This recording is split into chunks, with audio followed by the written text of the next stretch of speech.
One of the most common fixes for troubleshooting a TV is to do a reset. A factory reset is also known as a hard reset or master reset, and it can be used to solve a variety of problems with your TV. In today's tech video, I'm going to show you how to do a factory reset on your Apple TV.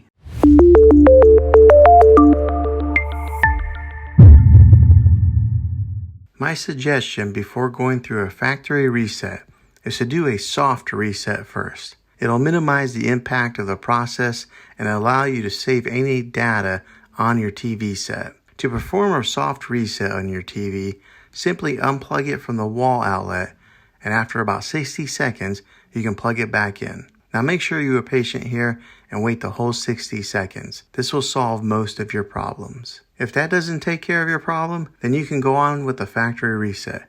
This will basically restore your TV to the way that it was when you bought it, and all your settings and downloaded apps will be removed. Okay, to do the reset, go through these steps. Press the home button, then settings, then device and software, then reset to factory defaults. Well, hopefully this video was helpful to you. If it was, hit a thumbs up on it and go ahead and subscribe to my channel.